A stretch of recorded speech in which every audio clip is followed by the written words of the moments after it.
Hi folks, Daniel here. In this video, I'll be taking a look at the Apple Watch SE and exploring the sleep tracking features it has. As somebody who doesn't generally sleep well, I've decided to start looking into products that may help me, and the Apple Watch is something I've had my eye on for a long time.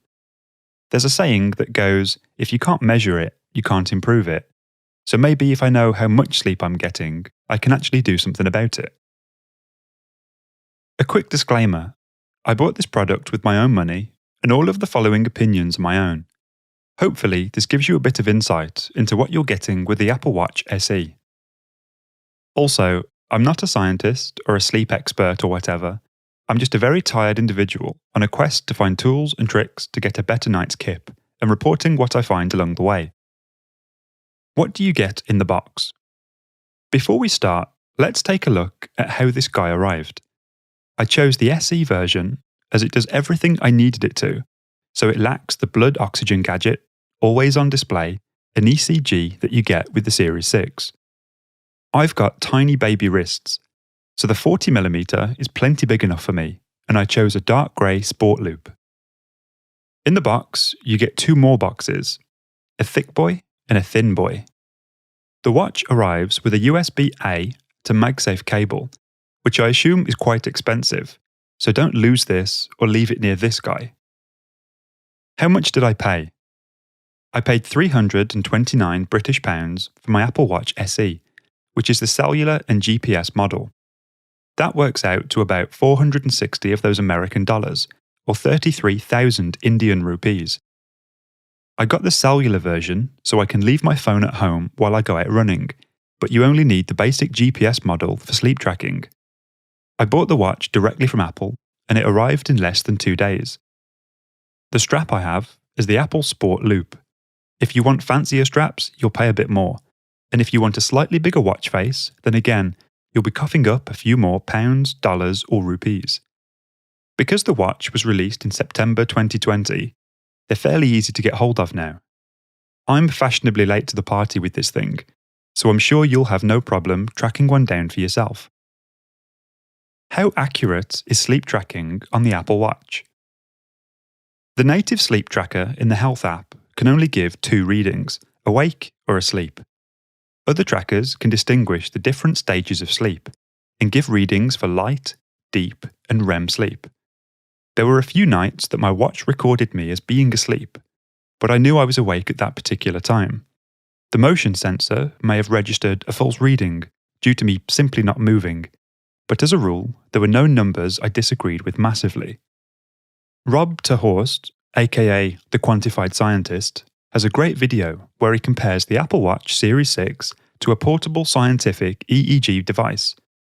He found that the watch lags behind other devices in the same category for functionality, but was fairly accurate in tracking awake and asleep states. Whilst that is a higher spec watch, much of the basic functions for sleep tracking are the same. I'll leave a link to the video in this description, as Rob's channel is quickly becoming one of my favourites. Ultimately, it's too early to report back on accuracy until I've explored some of the other apps available, which I'll be doing so in the coming weeks. How comfortable is it to sleep in? For the most part, you hardly know it's there. The cellular version I have weighs just over 30 grams, or 2 tablespoons if you're American, so it's surprisingly light. I put a little protective case on, as I was concerned that this boy would fancy a nibble, but after just 2 weeks of sleeping with the watch on, I noticed these scuffs on the edges. The boy wasn't to blame, so I'm slightly concerned now that I flail my arms around in my sleep.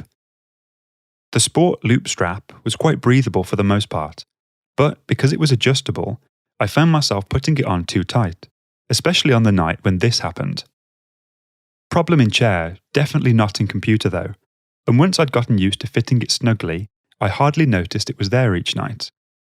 I opted for the Sport Loop strap because I run a lot, and thought the breathable material would be best, but I have no clue if there are better straps out there for sleeping in.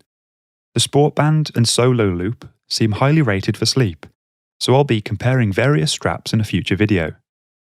What data can I collect, and what does it look like? There are tons of sleep tracking apps on the App Store, some free, others paid for. I'll be reviewing some of the most popular ones in the near future. But for now, I was using the native sleep tracking feature in the Apple Health app. This is quite intuitive and uses these scary looking sensors on the back of the watch to measure heart rate and motion. Each morning, the sleep section in the Health app updates and you get this dashboard. It gives you a weekly and monthly view tab with an average time in bed and time asleep for that period. Bar charts show your sleep in a visual way, with the tiny breaks in the lines pointing out the disturbed and awake moments. Below that, you can see your sleep schedule. I have a standard one for weekdays, as I'm at my desk at the same time each day. Weekends, I tend to play by ear, based on what I'm doing. The highlights section gives a top-level view of your 7-day average, and also shows a visual of your heart rate variance. Below that, a few information cards give you tips for a better night's sleep, and a list of 5 external apps that Apple recommends. How can I use this data to get better sleep? The Apple Health app tracks sleep as part of an overall wellness regime. It's unlikely that somebody would buy the watch purely for sleep tracking, as it fits into the Apple ecosystem for fitness, mindfulness, and a general healthy lifestyle. So with that being said, the actual tracking of the sleep is combined with everything around it. For example, the Health app tells me to wind down 45 minutes before my target bedtime. This gives me a window of time to stop staring at a screen and doing anything too intense to prepare me for sleep.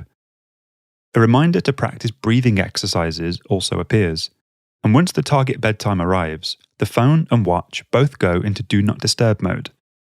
While this is a secondary function to the active tracking of sleep, I found that I benefited from the wind down, as usually I just lose track of time in the evening and find myself on screen far too late. Of course, the watch isn't the only way you can do this. A scheduled reminder to get off a screen and manually putting your phone into Do Not Disturb mode would do the same thing. But then again, having it done automatically prevents my own uselessness getting in the way. Battery life. Apple claims that the watch gives up to 18 hours of battery life. This is based on hypothetically checking the time 90 times, getting 90 notifications, using apps for 45 minutes, and doing a 60-minute workout with music playing. I found that this was fairly accurate, but it might differ in everyday life. For example, I'm working from home due to the current lockdown restrictions, so I'm not using it as intensively as if I were commuting and travelling as I normally would be. The charging time was generally around 2 hours, and because I was sleeping with the watch on, tended to be done early in the morning as I was showering and starting work.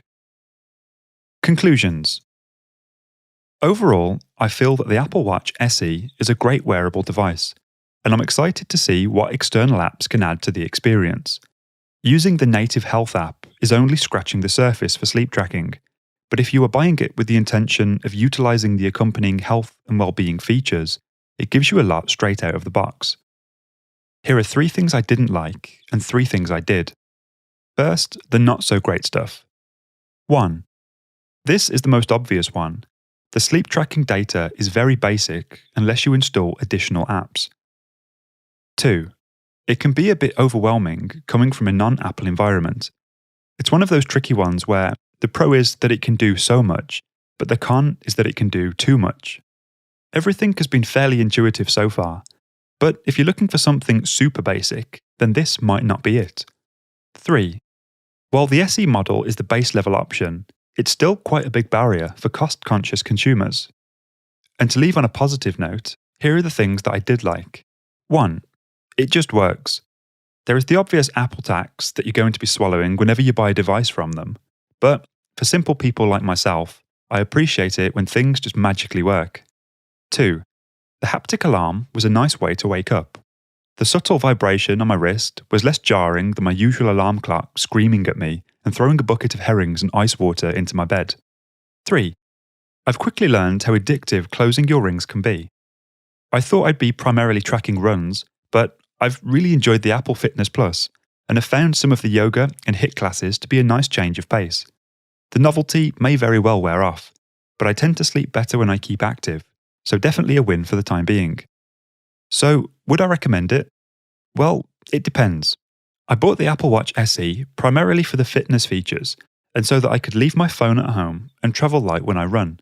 If you're already in the Apple ecosystem and you want to start tracking your sleep, I think it's worth the price, providing you take advantage of the other health features. However, if you just need a basic sleep tracking device, this is definitely on the expensive side. If you found this video interesting, consider subscribing. It will keep you in the loop for the sleep products I'll be reviewing in the future, and will reassure me that I'm not just shouting into my coffee mug. Liking the video is apparently a good thing too, so if the mood takes you, go crazy. And finally, if you are struggling to sleep, try listening to the Go Back to Sleep podcast. I read from a non-fiction book each week, which is absolutely as boring as it sounds, and may help you nod off. I'm Daniel, and this is Go Back to Sleep.